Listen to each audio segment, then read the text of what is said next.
Austin Towns. I bet you have. Now that's what I call high-quality H2O. I'll be back. Cinemassacre video. I'll look it up.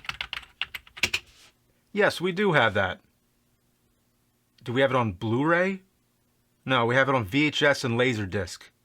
All right. Remember when you had to go to a video store to rent a movie? If you do, then you know what's up. And if not, then I'm here to sort of tell you what it was like, just to give you some kind of idea. Helped preserve some history, bring back some memories maybe. Even myself, I try to always remember what was it like renting movies, because it was a totally different time. It was more than renting movies. It was like a night out. You'd go out and you'd wander around, and sometimes it would take you forever to find something. You wouldn't know what you were looking for. I still have some vague memories of wandering around the video store and just like sometimes not even finding anything. Sometimes being like, well, I don't know. But then other times you'd rent a movie, you'd come home, and then you'd watch it, and then when you bring it back the next day or whatever, you'd be there. You're like, well, I'm at the video store, so I might as well rent something else. And it becomes a never-ending chain, so it would become like, you know, just go on and on. But a lot of times you'd go there looking for something specific, and you wouldn't find it. So it wasn't always great. You know, that always sucked if you drive there and then they didn't have it. New releases were always hard to get. Sometimes that whole wall was like wasted. You'd come in and then they wouldn't have what was there. When I first heard about Netflix, I thought it sounded like the stupidest idea ever, where you'd have to like mail a DVD out and then they'd send you another one. Like, okay, you can't actually get it that actual day. But then I realized, well, it's not so much the physical media anymore. It's more about the instant movies. It's that you can see everything online now. They have everything streaming, and that is definitely the way of the future, to have instant access to all these movies without even having to leave your home.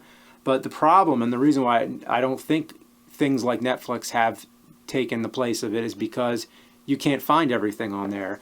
And it seems like on Netflix especially, they keep taking more things off of it than adding things. And like if I look up a specific movie, 9 times out of 10, it's not on there. So I'd have to get the DVD, or well, I probably don't even need to because I probably own it, you know. But it really sucks because it could be the way of the future. But I think video stores were sort of phased out a little prematurely.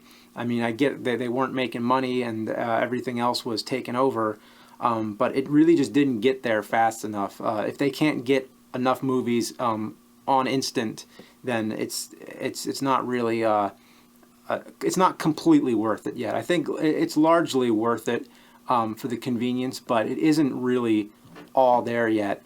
And I know sometimes if I can't find a movie on Netflix, it's probably on Amazon Instant or many other things. You might find it on your cable service. They might have it on demand. But it's still kind of like a quest to find things sometimes. Like, I don't think that part has changed.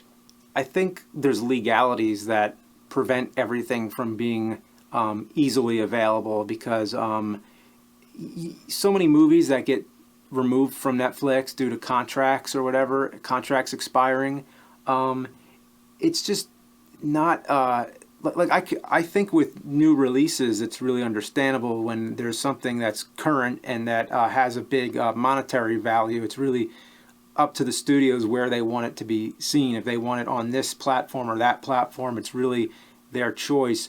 But with so many old movies, with over 100 years of movies, that there aren't enough movies that have entered public domain or becoming easily accessible.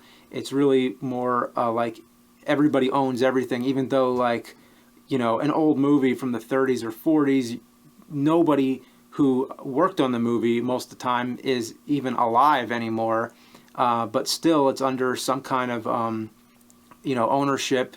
And like, you know, all the classic horror films that I say go see, Dracula, Frankenstein, like those, you can see them somewhere, but you usually have to rent it for $3 or something like that.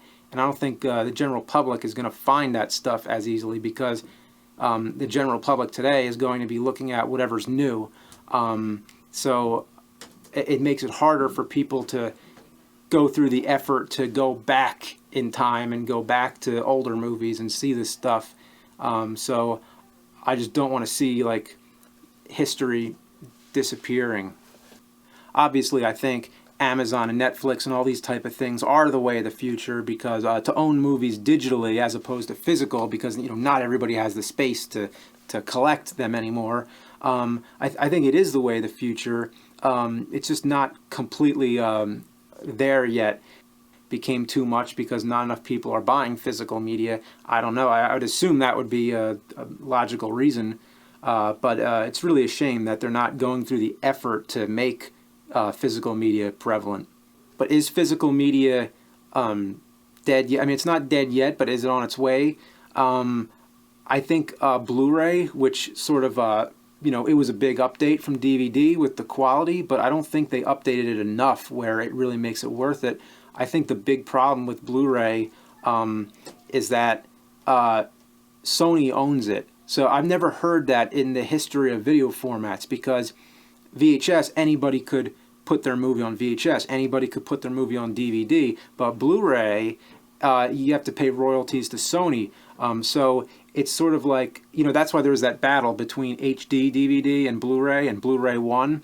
It's because, now whoever owns it now owns that format, and that's kind of crazy. So I think that's it's preventing a lot of things from being released on Blu-ray. Like, there's no way Blu-ray is going to catch up with all the releases that have been on DVD or VHS. And it is, technically a Blu-ray is a DVD. It's a digital video disc, it's just in a higher definition. So I don't really know like what will happen from here on out. I don't really see there being much more physical media, unfortunately. So that's why I think it's important to anybody who remembers it and anybody who is still talking about it, well, keep talking about it. You met me at a very strange time in my life.